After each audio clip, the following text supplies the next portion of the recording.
The stick in this case was going to be Job. So he baits him. Now you guys that fish, you understand what bait is all about. Look at the bait. Hast thou considered my servant Job, that there is none like him in the earth, a perfect and upright man, one that feareth God and escheweth evil? Now he knew what the bite was going to be, and here's the bite in verse 9. Then Satan answered the Lord and said, doth Job fear God for naught? So he took it. Verse 10, hast thou not made a hedge about him, or about his house, and about all that he hath on every side? Thou hast blessed the work of his hands, and his substance is increased in the land. Now here's the challenge, verse 11. But put forth thine hand now, and touch all that he hath, and he shall curse thee to thy face. All right, the challenge is, you mess with what he's got, and he'll curse you to your face. Now you know what happens next. His children are killed. All that he has is taken. I mean, the camels are taken, the oxen are taken, the sheep are taken. Everything that he has is taken, and his children die, and all of that. Look, people, it all looks like an act of God. I mean, you can say what you want, but if you had 10 kids and they were all in one house and a wind came and knocked it down on them, you'd be wondering what you did wrong. Yeah. You wouldn't need 3 friends to park across the street. You'd be wondering what you did wrong. And beside that, you'd really be talking to God, and it wouldn't be anything you'd want to repeat in public. And yet, with all of that, here's what Job says. Verse 21, naked came I out of my mother's womb, and naked shall I return thither. The Lord gave, and the Lord hath taken away. Blessed be the name of the Lord. Look at verse 22. In all this, Job sinned not, nor charged God foolishly. End of round 1. It's over. It's over. See, we have this idea that the book of Job, that the devil takes place this whole 42 chapters. No, man.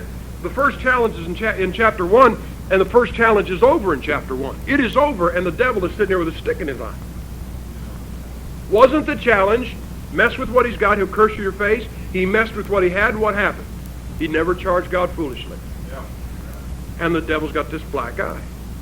And he shows up. You know, God's a perfectionist. He likes balance. This is a big thing in Christianity. We like balance.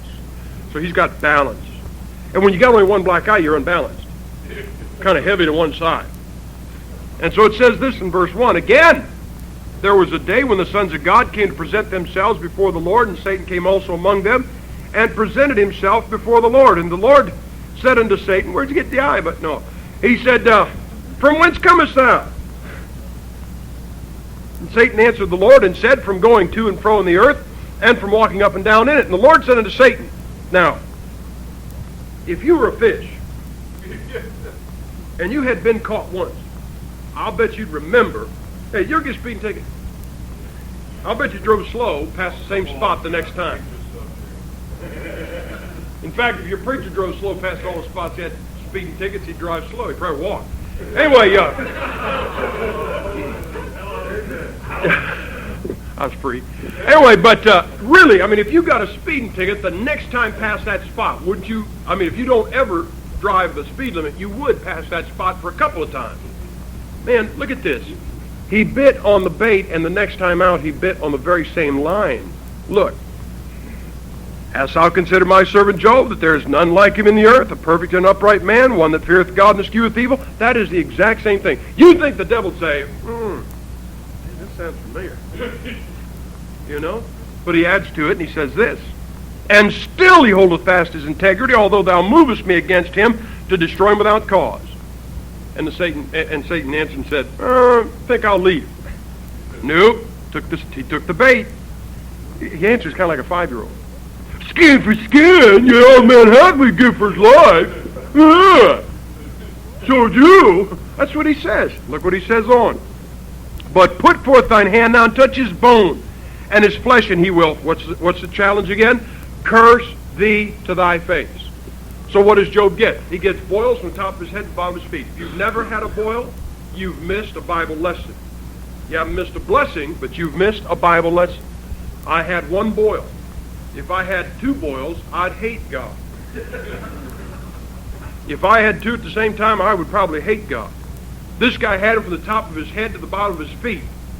And yet look what it says about this man. And this is why you and I don't compare to Job. Because all that he did without a King James Bible in his hand. And without a church full of friends to encourage him. And without a little thing that says, When you're tired, read this verse, and when you have a headache, read this verse. When your mother-in-law's come over, read this verse. When you have boils, read this verse. You didn't have any of that. But verse 10 says, but he said unto her, thou speakest as one of the foolish women speaketh. What shall we receive good at the hand of God, and shall we not receive evil? In all this did not Job sin with his lips. And now the devil's balanced. He's got two black eyes.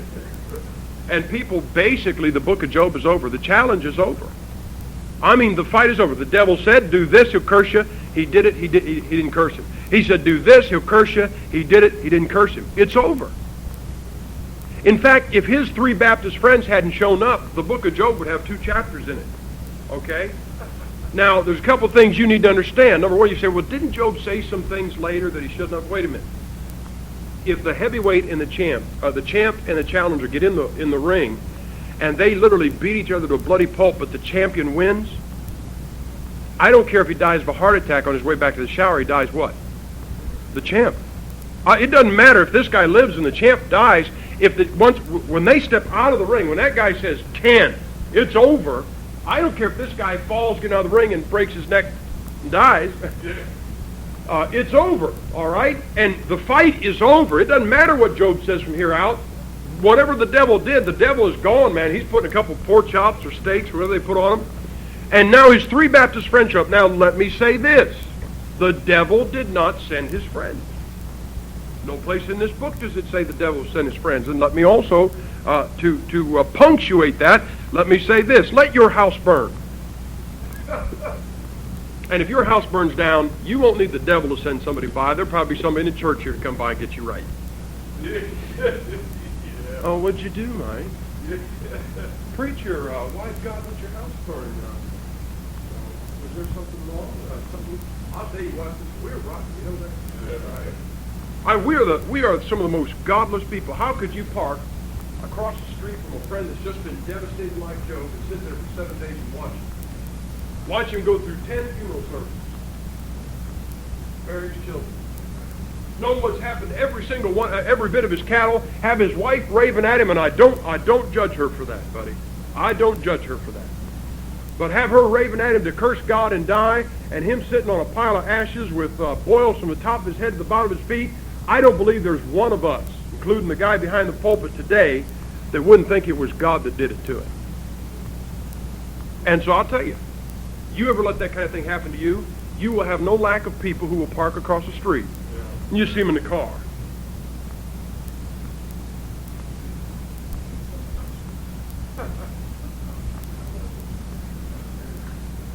We better pray for him. Now, before I go any farther, let me say this. If somebody else's house burns in the church, you may be the one parked across the street. Now, that's where we got to be careful. We got to be careful in that we don't want to be Job's friends. You know? It's real easy for us to park across the street and do exactly that. But you had the bait and the bite and now the booze. And these guys show up, and basically, now look, all combat is until somebody says uncle. I don't care if it's verbal, I don't care if it's a fight, I don't care if it's a war, until you literally defeat somebody and they say, no more, I give up.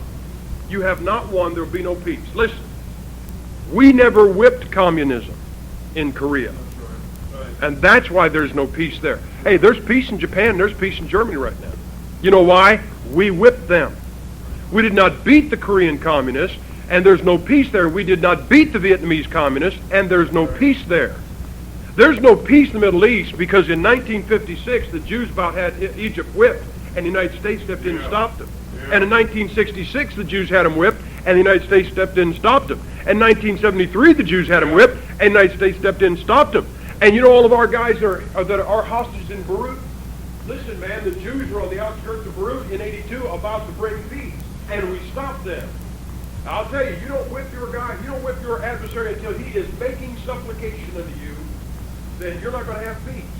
But what these guys did is they came, and you know what they're going to do? They're going to break Job verbally until he says, okay, guys, you're right.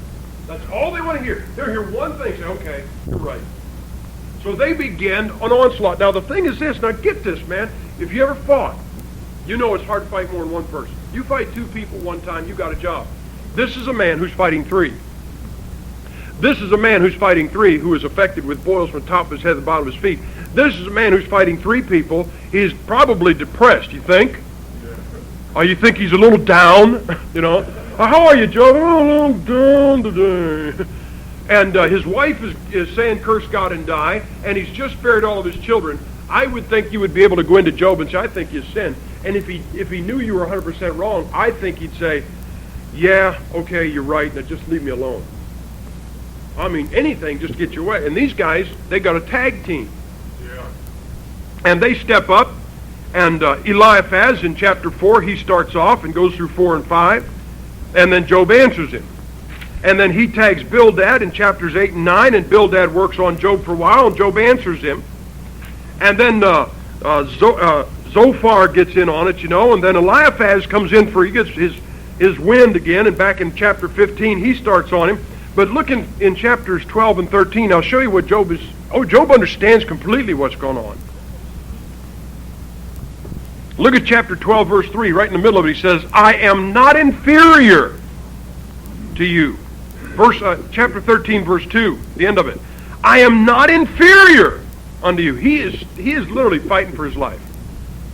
He is literally saying, guys, look, man, I have not done anything wrong. You know what I think one of the funniest lines in the book of Job is where he says, I can't show it to you, I can only paraphrase it. And he says, look at me. Isn't it evident if I lie? I mean, if a guy was talking to you from a dust pile with boils all over him, his wife screaming at him, his kids all dead, everything he owns taken, and he says, isn't it evident if I lie? How could it be more evident? But he wasn't lying. And so he fights for his life. And look, all through the rest of this book, these idiots tag off, one of them gets, and Job beats them up and sends them back to the corner, and they tap Bildad, and Bildad comes in until chapter 25. I'll show you what happens in chapter 25. Now it gets humorous in chapter 25. Because this is Bildad's third tag. This third time he has taken Job on, and he goes out there, and look at this. He can't conjure up more than 6 verses. Now, wouldn't you think that if 3 of you were arguing with some guy who was in the physical and emotional shape that Job was in, that you'd had him whipped by now? And yet Bildad, he can't even think of a charge. It's all been, this guy has been blamed for everything. He probably got more blame for more stuff than Ruckman gets. And he has been blamed for everything. And Bildad, his third time up at bat, all he can say is 6 verses. Now watch this. What's really funny is that at the end of verse 6, Job inhales. I had a lady in my church. She had perfected talking without breathing. You ever have one of those? This lady would get up for a prayer request on Wednesday, and we get done on Thursday. And I watched my church people, and I kind of thought it was funny because she'd call me on the phone, and I'd go, sweep the church or something, come back, yeah, and so when she get up on Wednesday night, I could tell everybody in church, really, in Christian love, wanted to kill her. And one time she was in about, when she'd say, pray for, my son, who was about 5, she'd say, when he was born, and she'd go through 5 years, And one night, this really happened. She's standing there, and and then in talk, But this really happened. She's talking, and she just stopped, and she went, and then started right back in. And I almost lost it. I almost went, she breathed. Well, at the end of verse 6 of chapter 25, Job inhales, and he gets his second wind. You know what he comes back now? Could you imagine, you've just been tagged for your 3rd time, and you go out there, and all you can throw, you're kind of tired, and you throw about 6 light jabs. You're thinking the guy's got to go over, and all of a sudden, man, it is a flurry of punches that looks like a blizzard. Because these 6 verses are answered by Job with chapter 26. Look at chapter 26. And chapter 27. And chapter 28. And chapter 29. And chapter 30. And chapter 31. He gives him a verse. He gives him a chapter for every verse. I mean, Job literally gets his second wind and just beats his opponents into submission. They never come out of the court. They never answer the bell again. They never come out of the corner again. Now, with that, they are defeated. They don't say we're wrong, but they are whipped. All right. And in chapter 32, we go back to what I said we're going to do. I told you the central figure of the book of Job is God, not Job, but God. And God does not He does not request us to worship Him. He requires it. You know, we Americans, we've got this thing about our rights and our opinion. You know, Baptists, you know, we vote on what size of rock to put in the parking lot. You know, because that way when we split, you know, if it's small, I get more in my pockets that I bought with my tithe. And here, God, you know, if you got up here, you know, God doesn't say He would like you to worship Him. He demands it of us. He didn't ask your opinion on the whole thing at all. And so when God gets praised, He likes it. And so Elihu starts in chapter 32, and he begins to say some good things about God. I'll tell you what, it's got to be music. After what's been going on, it's got to be music. And chapter 32, chapter 33, chapter 34, 35, 36, and 37 are all Elihu just saying good things about God. Man, I'll tell you what, I think God likes that, but you know what else I think? I think nobody can praise God like God. I mean, I think that the seraphim and the cherubim and all the things, holy, holy, holy, Lord God Almighty, and all that, I don't think even with all, hey listen, if one of those guys walked in here and said, holy, holy, holy, we'd probably be on the floor. We'd just get knocked out. And I don't even think they can compare to what God does now. If a man walked in here, walked in front of the church and said, you know, you guys are really lucky to have me here.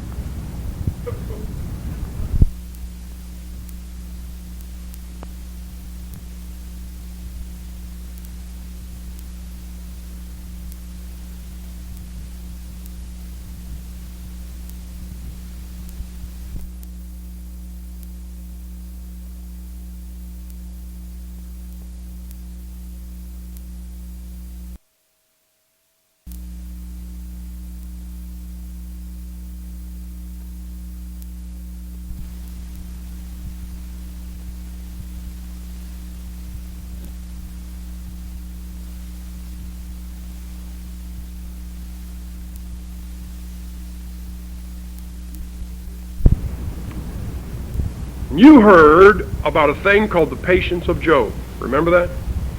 The patience of Job.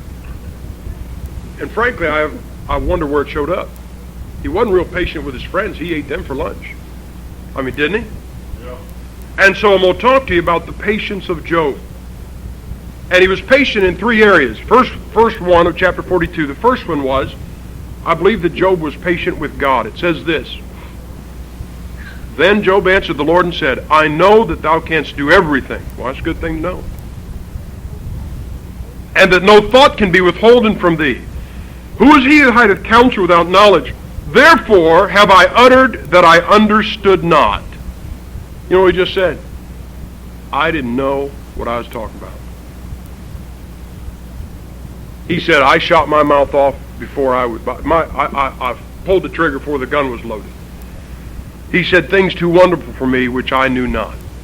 Have you ever uttered that you understood not? Amen. Have you ever said anything about the situation in your life that God was cursing you with before God was even done with it and you didn't see what He was doing? Yeah. And you said, you know what? I spoke too soon. Yeah. You know what? I shot my mouth off.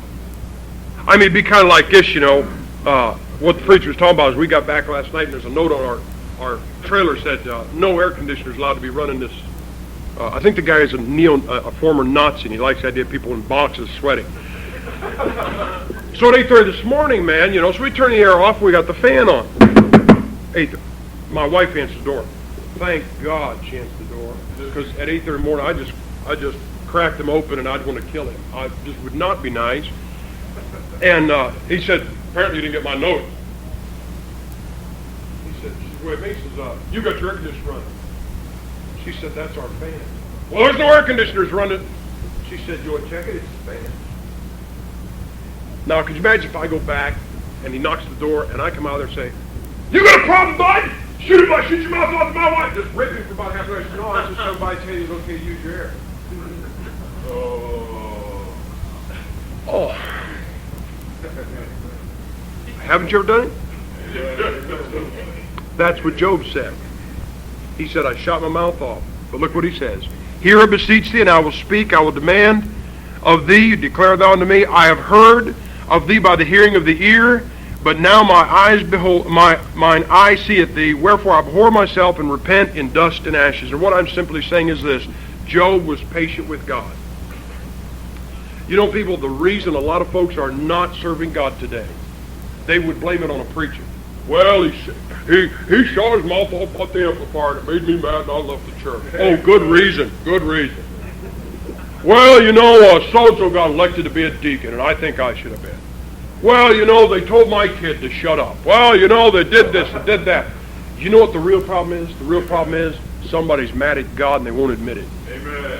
Listen, I'll bet you Pottstown is full of born-again people who aren't really mad at a preacher, and they're not really mad at a Christian. They're really mad at something God did in their life, and they're mad, and they said, "I'm not going back to church, I'll show you." Listen, you know what you do when you don't like somebody, when you hate them? You try to destroy something they love. You know something? God loved you enough to let his son die for you. And if you want to hurt him, you know what you do? You take your life, which he loved enough to die for. You take your life and live it the way you want. You figure there's no better way for me to hurt him. Right. People, what I'm telling you is this: you're going to have to learn to be patient with God. We are, you know, you've seen enough movies. I don't go to the movies, you know, but enough of them movies to know that it's always bad in the middle. And right before the end, you know, I mean, you know, the girl is tied to the railroad tracks and the train comes around the bend, and the guy with the white hat is fighting with the villain, and you just know it's all over. But hey, it ain't over yet, hon. All right? This thing ain't over yet. And it's going to look bad before it gets good. All right? We know how it's going to end. So be patient with God. Now, verse 7, he was patient in another area. It says, "And it was so that after the Lord had spoken these words unto Job, the Lord said unto Eliphaz the Temanite, My wrath is kindled against thee and against thy two friends, for you have not spoken of me the thing that is right, as my servant Job." Note the next couple of verses how many times he says, "my servant Job." "Therefore take unto you now 7 bullocks and 7 rams, and go to my servant Job, and offer up for yourselves the burnt offering, and my servant Job shall pray for you. For him will I accept, lest I deal with you after your folly, in that ye have not spoken of me the thing which is right, like my servant Job." You know what God told them to do? He said, "You guys went there to whip Job. You wanted him to say, 'I'm wrong.' And he didn't. But you guys never said you're wrong either. Now I want you guys to turn around and go back and say, 'We are wrong.'" You know what it must have been like? I mean, here they show up, you know, with these 7 bullocks, the 7 rams. And Job is sitting in the ash pile. Oh, I wonder what they're going to say now. He must have thought of something else. Must have picked up a sword of the Lord, or biblical inquirer or something, you know, and they found something they can say bad now, you know.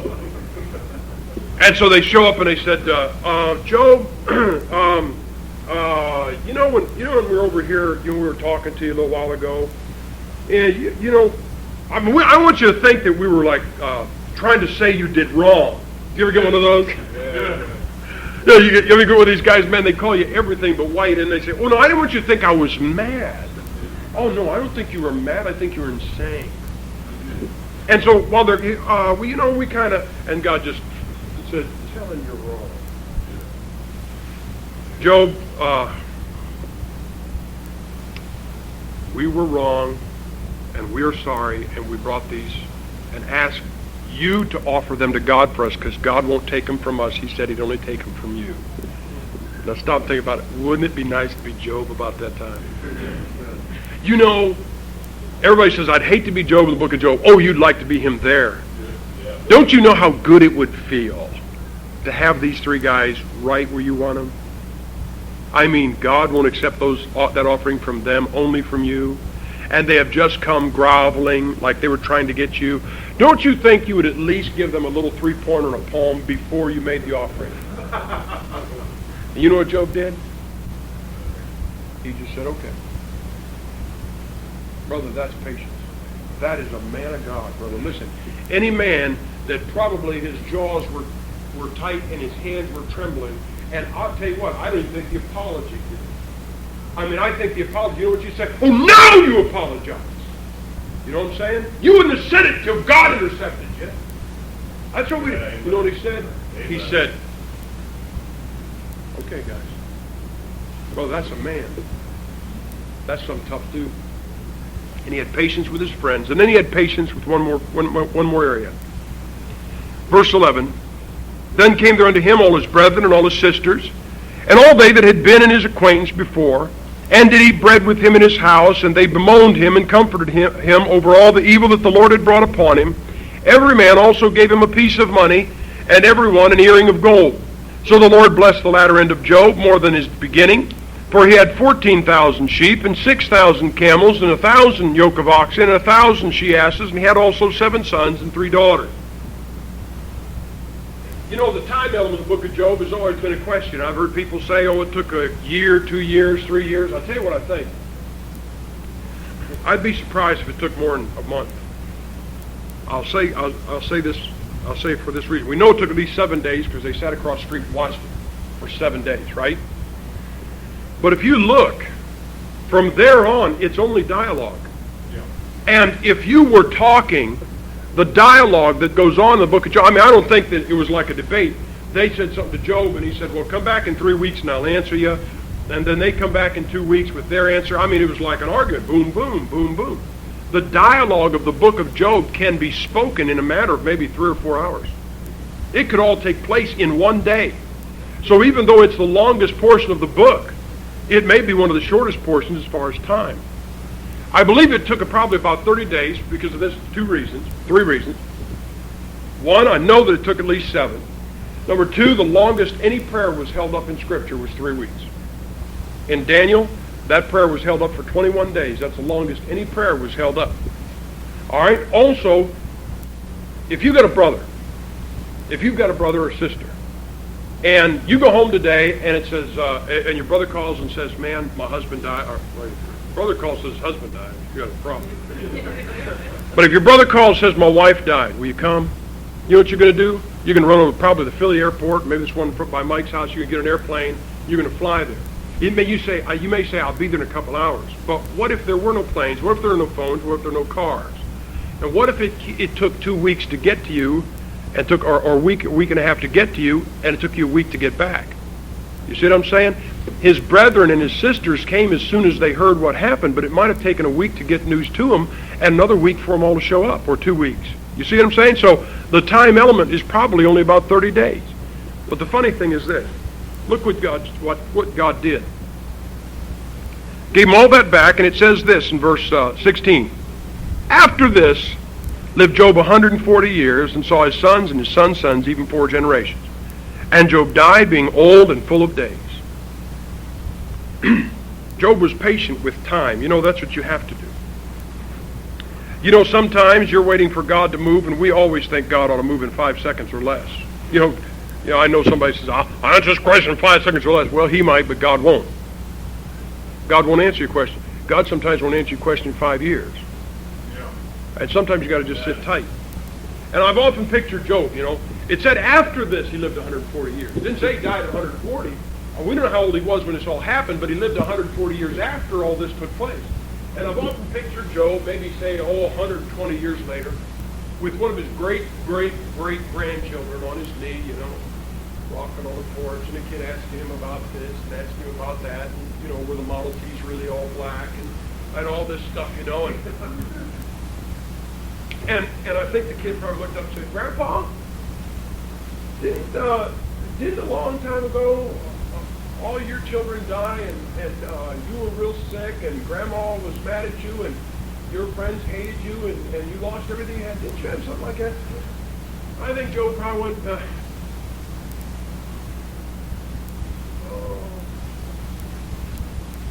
oh, yeah. Come to think of it, son, that I remember that now. That happened.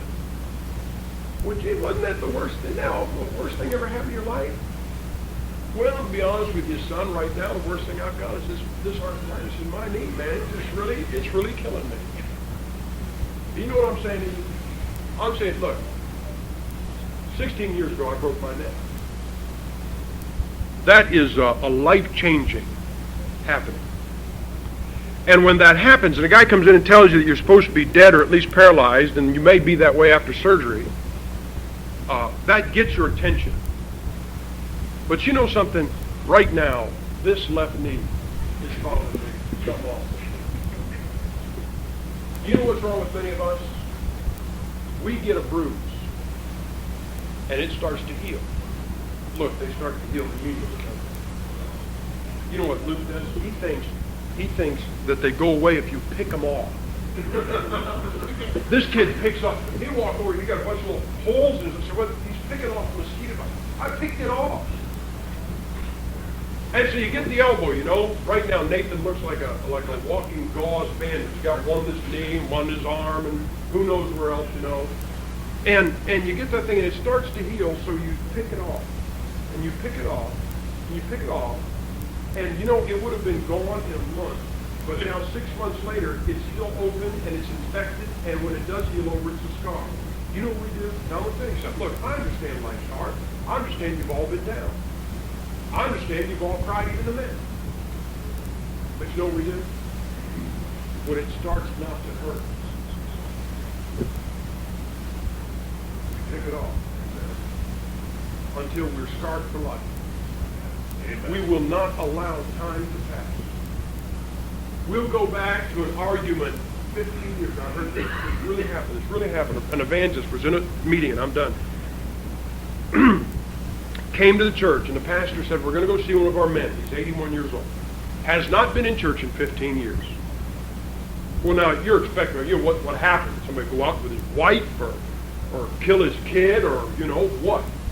He said, what happened? He said, well, he said, you're not going to believe this, but he said, we bought a piano. He said, and he left the church. He said, well, not exactly that, but we bought this piano. Being a Baptist church, they couldn't decide which side of the auditorium to put it on. And when they finally, you know, everybody said, well, I think this and I think this. And when they finally decided to put it on one side of the auditorium, it was the opposite side that this guy thought he should put it on. He walked out of the church and never came back for 15 years. Now, you imagine that? And 15 years. Now, they go by and knock the guy's door. He comes out of the porch. His wife is behind him, knowing this guy's an idiot. You know, she's kind of embarrassed. And, well, you know, preacher, says this evangelist, you know, I ain't been to that church in 15 years. Oh, really? Yeah, and you know why not? Well, he wasn't really going to ask, but, you know he's going to find out. Because they bought a piano. Yeah. You know they didn't put that piano on the side of the auditorium. I totally should. Looks back to his wife and says, oh, what side of the auditorium did I want? You know what that guy done? He peeled off that scab, peeled off that scab, peeled off that scab, until he had a scar that was waist deep, and he couldn't even remember how he fell that first. Yes, amen. People will do it. We all love to have our arm in the sling. We all love to let people know that we love mourning and grief. And if for some reason God gets us a bruise and then it starts to heal, God forbid it heal. Somebody might forget. Oh, it's okay. Don't worry about me. I'll get over this parking ticket. That's right. Now look, God is the central figure of the book of Job. He just wanted to put, now here's what I'll say. Remember I told you, you're afraid that if you live too good, God is going to do to you what he did, the devil's going to run up and do. I don't think you're in any danger. But I will say this. If God ever wanted to put a stick in the devil's eye, you realize what an honor it was to be chosen. Listen, Job was a man who was honored above all men. To be chosen that God knew he wouldn't fail him. You understand? So you think about that. Let's have a word of prayer. Father, I thank you for this book. And I know that you are the central figure of every book, including the book of Job. And God, I don't even pretend to be able to take on the devil. And I can't take on his onslaughts. And God, I don't know that I'd handle things like Job did. Father, enough little things have happened in my life that I've said things to you that I should not. And I am sorry for them. And I'm sure the same is true here. God, be with these folks, Lord. Help them to realize the power you have, and that it's not a head-to-head and blow-for-blow fight between you and the devil, but the issue has long been resolved. And you have knocked him out. And that you can just play with him at will. And help us, Father, to be patient with you in your dealings with our lives. Help us to be patient with the humanity of our friends who will hurt us, just as we will hurt them when they're down. And then help us to wait and be patient with time and to read this book and to allow our wounds to heal. And help us to serve you, God, with our remaining days. In Jesus Christ's name we pray. Amen.